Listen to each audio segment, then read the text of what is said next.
Unlock UPSC YouTube channel में आप सभी का स्वागत है। हम एक एक करके विश्व इतिहास की जितनी भी महत्वपूर्ण घटनाएं हैं उन्हें कवर कर रहे हैं। हमारा मकसद ये है कि आपको यूपीएससी, बीपीएससी और दूसरे इंटरव्यूज में इससे मदद मिल सके। तो आज हम इतिहास के एक ऐसे ही कह सकते हैं बहुत बड़े व्यक्तित्व की कहानी समझने वाले हैं, नेपोलियन बोनापार्ट। सोचिए, एक सवाल उठता है कि कोर्सिका के एक बिल्कुल साधारण से परिवार का एक लड़का आखिर पूरे यूरोप की किस्मत का मालिक कैसे बन गया। चलिए आज इसी असाधारण सफर को हम सब मिलकर करीब से देखते हैं। अच्छा, तो आज हम क्या क्या देखने वाले हैं? सबसे पहले देखेंगे कि वो एक सिपाही से सम्राट तक कैसे पहुंचा। फिर बात करेंगे उसके प्रशासनिक सुधारों की। इसके बाद देखेंगे कि यूरोप पर उसका राज कैसा था और फिर साम्राज्य का पतन कैसे हुआ। और हाँ, सबसे आखिर में, जो कि इंटरव्यू के लिए बहुत ज़रूरी है, हम उसकी विरासत और कुछ ज़रूरी फैक्ट्स को फटाफट रिवाइज करेंगे। तो चलिए कहानी शुरू करते हैं। देखिए, नेपोलियन का जन्म हुआ था कोर्सिका द्वीप पर। उसकी पढ़ाई लिखाई हुई फ्रांस की एक मिलिट्री एकेडमी में। और उस वक्त फ्रांस में क्रांति की आग भड़की हुई थी। और यही वो मौका था जिसने नेपोलियन के लिए, समझिए कि, अवसरों के दरवाजे खोल दिए। जरा उसकी तरक्की की रफ्तार पर नजर डालिए। 1793 में तूलोन की घेराबंदी में उसे एक बड़ी जीत मिली और यहीं से वो सबकी नज़रों में आया। और फिर देखिए, सिर्फ 6 साल के अंदर 1799 में एक ड्रामेटिक तख्तापलट के जरिए वो सीधा फ्रांस का फर्स्ट कॉन्सल बन गया। मतलब उस वक्त फ्रांस का सबसे ताकतवर इंसान। लेकिन नेपोलियन की कहानी सिर्फ एक महान सेनापति तक ही सीमित नहीं है। नहीं, फर्स्ट कॉन्सल बनने के बाद उसने जो एडमिनिस्ट्रेटिव रिफॉर्म्स किए वो उसकी लड़ाइयों से कम महत्वपूर्ण नहीं है, बल्कि कह सकते हैं कि उतने ही जरूरी हैं। असल में उसी ने एक मॉडर्न फ्रांस की नींव रखी थी।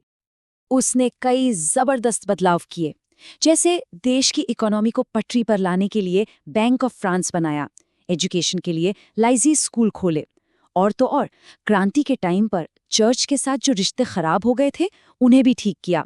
पर इन सब से बढ़कर उसका जो सबसे बड़ा काम था वो था नेपोलियन कोड। ये जो नेपोलियन कोड था ना, ये अपने आप में एक क्रांति थी। इसने पहली बार ये कहा कि कानून के सामने सब बराबर हैं। इसने प्रॉपर्टी के अधिकारों को सेफ किया और सबसे बड़ी बात, ये तय किया कि सरकारी नौकरी जन्म से नहीं बल्कि काबिलियत से मिलेगी, मेरिट से। इसका असर इतना जबरदस्त था कि आज भी दुनिया के कई देशों के लीगल सिस्टम्स इसी पर टिके हुए हैं।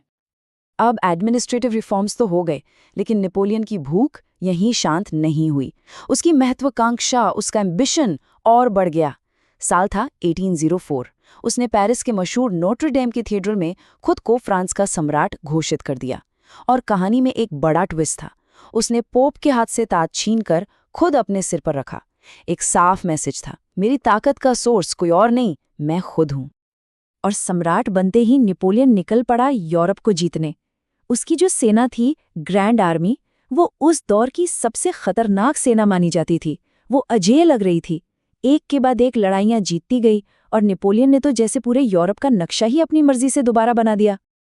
उसकी मिलिट्री जीनियस का सबसे बड़ा सबूत अगर कुछ है तो वो है ऑस्टरलिट्ज की लड़ाई। इसे बैटल ऑफ द 3 एम्परर्स भी कहते हैं। सच में ये उसकी स्ट्रैटेजी का एक मास्टरपीस थी।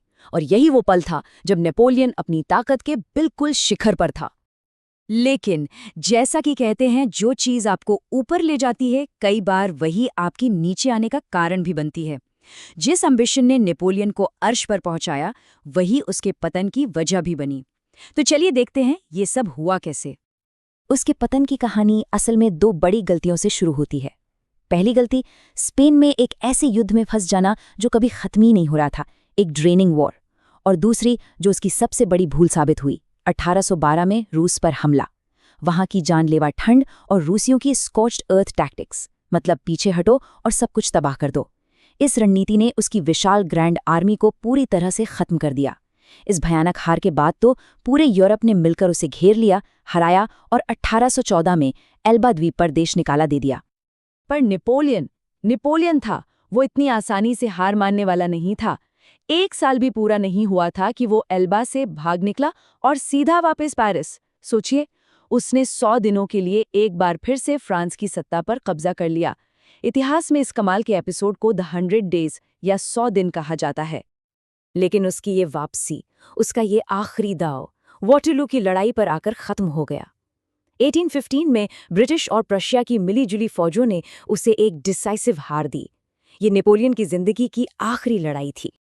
वॉटरलू में हार के बाद नेपोलियन को इस बार बहुत दूर भेजा गया, अटलांटिक महासागर के बीच में एक सुनसान द्वीप, सेंट हेलेना। वहीं पर 1821 में उसकी मौत हो गई। तो ये थी कहानी। अब चलिए उन खास पॉइंट्स पर आते हैं जो इंटरव्यू की तैयारी के लिए सबसे ज्यादा जरूरी हैं। उन्हें एक बार फिर से दोहराते हैं। हाँ, तो अब जो हम देखने जा रहे हैं वो सेक्शन खास तौर पर सिविल सर्विसेज के इंटरव्यू के हिसाब से बनाया गया है। इन फैक्ट्स पर बहुत ध्यान दीजिएगा क्योंकि ये सवाल अक्सर पूछ लिए जाते हैं। तो जो बातें बिल्कुल याद रखनी है वो ये हैं: जन्म हुआ 1769 कॉर्सिका में, मृत्यु हुई 1821 सेंट हेलेना में। उसका सबसे बड़ा सुधार कौन सा था? नेपोलियन कोड 1804 का। उसकी निर्णायक लड़ाई कौन सी थी? वॉटरलू की लड़ाई 1815। और उसके पतन का सबसे बड़ा कारण क्या था? 1812 का विनाशकारी रूस अभियान। ये 4 पॉइंट तो एकदम पक्के होने चाहिए। तो आखिर में हम कह सकते हैं कि नेपोलियन एक बेहद कॉम्प्लेक्स फिगर था। एक तरफ वो एक रेवोल्यूशनरी सुधारक था जिसने फ्रांस को बदल दिया, तो दूसरी तरफ वो एक मिलिट्री डिक्टेटर था, एक तानाशाह। उसकी लेगेसी, उसकी विरासत क्या है, ये आज भी इतिहासकारों के बीच एक बड़ी बहस का मुद्दा है। तो ये विश्लेषण देखने के लिए बहुत बहुत धन्यवाद। अनलॉक यूपीएससी यूट्यूब चैनल को ज़रूर ज्वाइन कर लीजिए।